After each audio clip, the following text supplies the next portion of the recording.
Europe 1. Vous écoutez Europe 1, il est 9h30. Le journal des médias avec Romain. J'allais vous dire bonjour, mais on s'est déjà vu. Bonjour Romain. Alors. À la une ce matin, TF1 qui est en colère contre RMC, Didier Deschamps qui tacle les journalistes et puis du changement dans le jury. La France a un incroyable talent. Et avant de développer tout ça, on va commencer par ce clin d'œil. Cette journaliste de France 3 qui s'est faite embrasser sur la bouche en direct samedi soir. Oui, c'était dans le Soir 3. Cette journaliste était en direct sur le terrain pour faire vivre la nuit des musées. Derrière elle, des jeunes torse nu. Et puis l'un d'eux qui l'a donc embrassé sur la bouche face caméra. Une séquence qui a beaucoup amusé le présentateur Francis Letellier et puis Jack Lang qui était en plateau. Écoutez. Derrière moi, en ce moment, ils font un bruit d'enfer. Des jeunes de l'association 1000 visages.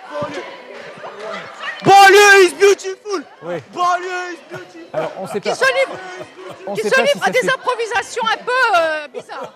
Il y aura aussi de la musique hip-hop, des tas de la musique hip-hop, des débats et aussi Ok, des Dominique. choses plus ludiques.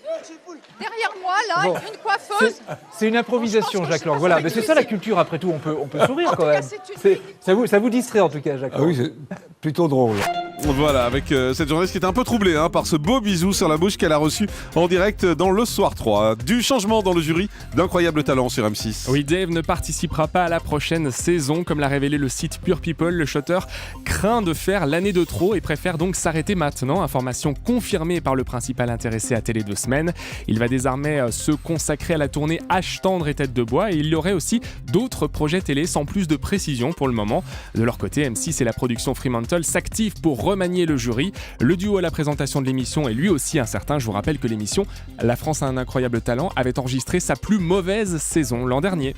TF1 en colère contre RMC après ce qui s'est passé mardi dernier lors de l'interview de Didier Deschamps sur le plateau du 20h. Oui, Didier Deschamps en plateau pour dévoiler en exclusivité la liste des joueurs pour le mondial. Exclusivité qui a profité aussi à RMC puisque la radio a diffusé en direct sur son antenne l'intervention du sélectionneur. TF1 l'avait pourtant interdit aux médias et notamment aux radios. La Une avait fait savoir qu'elle mettrait à disposition la séquence de 3 minutes juste après le direct et ce dans le cadre du droit à l'information.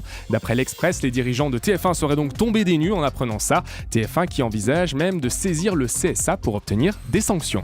Didier Deschamps qui a par ailleurs taclé les journalistes dans une interview au journal Le Monde. Oui, entretien accordé dans son bureau à la fédération. Au détour de l'interview, le journaliste lui demande ce qu'il pense, je cite, du bordel, autrement dit la maison close située à 500 mètres de l'hôtel des Bleus à Rio. Réponse du tac au tac de Deschamps. Apparemment, vous êtes mieux renseigné que moi, c'est bizarre, vous devez fréquenter les mêmes endroits que les joueurs. Quand on va jouer en Ukraine, je sais aussi que les soirées des journalistes sont très animées. Curieusement, vous allez dans les mêmes endroits, mais ça c'est moins. Vous pouvez avoir des dossiers sur les joueurs, mais j'en ai aussi sur vous, a fait savoir l'entraîneur Didier Deschamps. Voilà, ce qui est étonnant, c'est qu'il dit vous devez fréquenter les mêmes endroits que les joueurs, c'est-à-dire qu'il confirme que les Il joueurs y confirme vont que bien. les joueurs y vont aussi. Voilà. Nance Paolini, C'est vrai.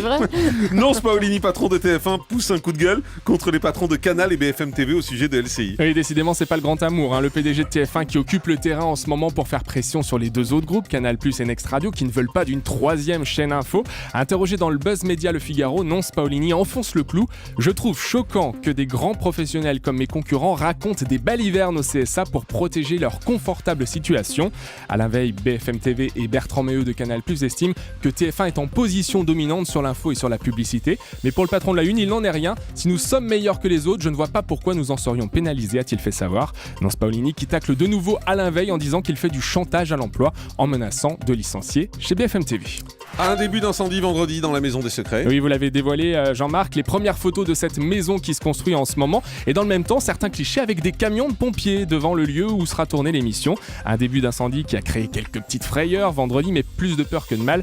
Les pompiers sont très vite intervenus. La Maison des Secrets est actuellement en pleine construction et l'émission Secret Story devrait apparaître pendant l'été.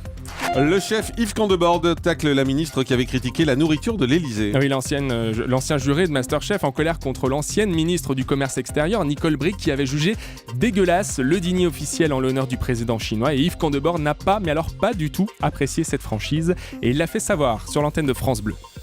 C'est la ministre Nicole Bricq. qui s'est permis d'employer des mots détestables envers le cuisinier de l'Élysée, Guillaume Gomez. Elle a le droit de dire que j'aime pas, mais elle n'a pas le droit de détruire un travail. Elle peut pas dire ça. Elle a le droit de dire que c'est pas son goût, mais elle peut pas remettre en cause le travail de gens qui sont professionnels, qui sont investis, qui ont travaillé. Elle a le droit de dire que c'est pas bon, mais elle n'a pas le droit de dire que c'est dégueulasse. C'est inadmissible. Voilà, c'était donc Yves Candebord en colère. Et puis on tient peut-être notre candidate pour l'Eurovision de l'an prochain. Écoutez bien Julie, ça va peut-être vous intéresser. Oui, restez assises. Régine, les petits papiers se porte candidate pour le concours de l'Eurovision l'an prochain. Interrogée sur RTL, la reine de la nuit a fait savoir qu'elle veut défendre les couleurs de la France l'année prochaine. Et je prendrai le meilleur auteur, je n'ai que des chansons formidables, a-t-elle fait savoir. En même temps, ça peut pas être pire que cette année. Non, mais c'est ça sûr. sera... Non, ça sera bien. Ça serait peut-être une bonne idée à 84 ans, pourquoi pas.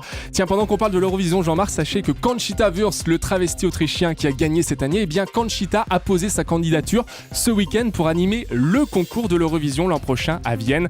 Si sa candidature est retenue, évidemment, ça risque de faire beaucoup parler. En tout cas, elle s'y prend tôt, preuve que Conchita est une bûcheuse et qu'elle n'a pas de poils dans la main. On termine avec le chiffre du jour. Alors, ça. Et 3, c'est un triple record pour France 2 la semaine dernière sur les émissions d'Access. La chaîne s'est empressée d'envoyer un joli communiqué pour le faire savoir. Record hebdomadaire pour les émissions Dans la peau d'un chef et On ne demande qu'à en rire, le rendez-vous d'humour qui a enregistré un record depuis cette nouvelle programmation. Et puis Nagui à 19h avec N'oubliez pas les paroles. Vous l'avez rappelé à de nombreuses reprises la semaine dernière, Jean-Marc. De jolis scores pour lui, près de 2 millions de téléspectateurs et pratiquement 12% du public.